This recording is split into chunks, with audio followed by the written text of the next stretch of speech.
உங்களுக்கு நிம்மதி உண்டாகுவதாக.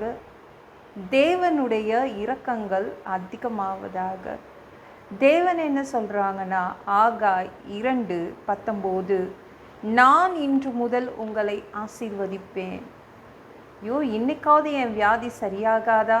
இன்னைக்காவது எனக்கு நிம்மதி வராதா? இன்னைக்காவது என்னுடைய வறுமை நீங்காதா? இந்த மோசமான பிரச்சனையிலேருந்து வெளில வரமாட்டேனா சொல்கிறீங்களா? இன்றைக்கே உங்களுக்கு ஆசீர்வாதம் கொடுக்குறாரு. இன்று முதல் உங்களை ஆசீர்வதிப்பேன்னு சொல்கிறாங்க. தள்ளி போட மாட்டேன்றாங்க. ஆசீர்வாதத்தை இனிமா தள்ளி போட மாட்டேன்றாங்க. இன்றைக்கே உங்களுக்கு சுகம் வருது, இன்றைக்கே செழிப்பு வருது, இன்றைக்கே நீங்கள் இந்த பிரச்சனையிலேருந்து வெளியில் வந்துடுவீங்க. தேவன் என்ன சொல்கிறாங்கன்னா, நான் தள்ளி போட மாட்டேன், நாளைக்கு என்று தள்ளி போட மாட்டேன், இன்றைக்கே உங்களை நான் ஆசீர்வதிச்சிடுறேன். உடனே தராருங்க. இப்போ டாக்டர்கிட்ட போனீங்கன்னா அந்த டாக்டர் என்ன சொல்வார், டெஸ்ட் எல்லாம் எழுதி கொடுத்துருவார். போய் டெஸ்ட் பண்ணிட்டு வாங்கன்னுவார். அதுக்கப்புறம் அதுக்கு டேப்லெட் எழுதி தருவார். அதுக்கப்புறம் ஒரு மாதம் கழித்து வாங்க, அப்புறம் பார்க்கலாம், ஏதாவது சரியானா நம்ம பார்க்கலாம், அப்படி தான் டாக்டர் சொல்லுவாங்க. நம்ம பரம டாக்டர் இருக்காங்கள, அவங்க பரம வைத்தியர், அவர் உடனே இன்று முதல் உங்களை நான் சரி பண்ணுறேன் அப்படின்றாங்க. அவர் காலம் தாழ்த்த மாட்டார். உடனே இன்று முதல் உங்களை ஆசீர்வதிப்பேன்னு சொல்கிறாங்க. எங்கள் அம்மா ஒரு கேஸ் போட்டாங்கங்க. என்னென்னா, எங்கள் அப்பாவுடைய சொத்தை இன்னொருத்தர் எடுத்துக்கிட்டாங்க. அவங்களுக்கு நாங்கள் விற்கவே இல்லை, ஆனால் அவங்க எடுத்துக்கிட்டாங்க. அப்போது அந்த கேஸை நடத்துனாங்க. ஆனால் 22 வருஷமாக ஓடிச்சு. எங்கள் அம்மா இப்போ இல்லை, தேவனுக்குள் அவங்க கடந்து போயிட்டாங்க, கர்த்தருக்குள் அவங்க நித்திரை அடைஞ்சிட்டாங்க. பார்த்துக்கோங்க, ஒரு கோர்ட்டு அப்படின்னு நீங்கள் போனீங்கன்னா அதை நாளைக்குன்னு தள்ளி போட்டுகிட்டே இருக்கும். அப்போ நம்ம அதை பார்க்கவே முடியாது, அந்த ஆசீர்வாதத்தை பார்க்கவே முடியாதுங்க. நம்ம தேவன் என்ன நினைக்கிறா, நீ என் பிள்ளை ஆசீர்வாதத்தை பார்க்கணும், அதை அனுபவிக்கணும் அப்படின்னு உடனே தராரு.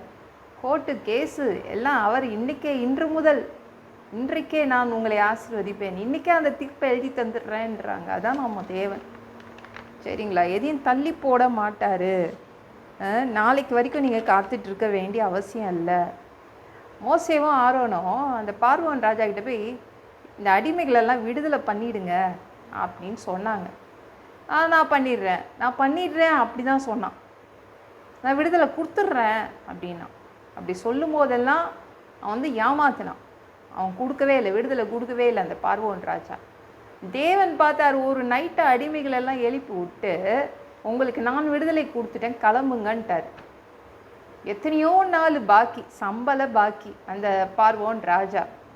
எப்படி இருந்திருக்கான் பார்த்தீங்களா? ராஜா எவ்வளோ மோசமான ராஜாவாக இருந்திருக்கான். அத்தனை சம்பளத்தையும் வாங்கி கொடுத்துட்டாரு தேவன், ஒரே இரவில் வாங்கி கொடுத்தாரு. நாளைக்குன்னு தள்ளி போட மாட்டாருங்க, உடனே கொடுத்துருவாருங்க. இன்று முதல் ஆசீர்வதிப்பேன்னு சொல்லிட்டாரு. இன்றைக்கே உங்களுக்கு ஆசீர்வாதம் வருது, நாளைக்கு வரைக்கும் காத்துட்ருக்க வேண்டாம். இந்த வீடியோ பிடிச்சிருந்துச்சுன்னா மற்றவங்களுக்கும் ஷேர் பண்ண மறக்காதீங்க. கர்த்தர் உங்களை ஆசீர்வதிப்பாராக. ஜெபம் பண்ணலாமா? அன்பு பிதாவே, உங்கள் பிள்ளைங்க உங்கள் பாதத்தில் வந்திருக்காங்கப்பா. சாமி இரக்கம் செய்யுங்க, இறங்குங்க அப்பா. உங்கள் பிள்ளைங்க அவங்க நிறைய ஆசீர்வாதங்கள் தள்ளி போயிட்டே இருக்குது. அதனால் நீங்கள் இன்றைக்கே அவங்கள ஆசீர்வதிச்சிடுறீங்க. இன்று முதல் உங்கள் பிள்ளைங்கள ஆசீர்வதிச்சிடுறீங்க. எதுவும் இனிமேல் உங்கள் பிள்ளைங்களுக்கு தள்ளி போகாது.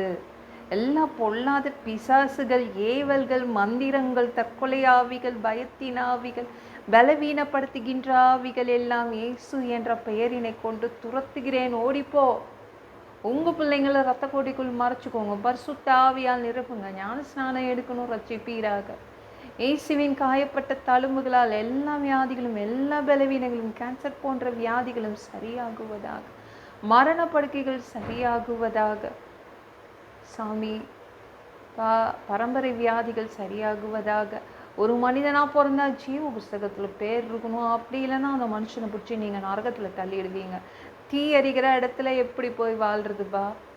அடித்து உதச்சி திருத்தி எங்களை பரலோகத்துக்கு அனுப்பிடுங்க.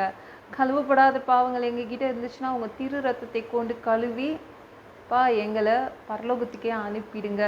எந்த ஒரு இமை பொழுது நீங்கள் வருவீங்கன்னு இயேசுவை வணங்கி வணங்கி காத்துட்ருக்கோம். பரிசுத்தமாக வாழ்ந்து வாழ்ந்து காத்துட்ருக்கோம். அந்த ஒரு இமை பொழுதில் உங்களுக்கு ஒப்பான உடம்பு எங்களுக்கு கொடுக்கப்படும். அதை பெற்றுக்கொண்டு மதிய வானத்தில் உங்களை சந்திக்க வருவோம்.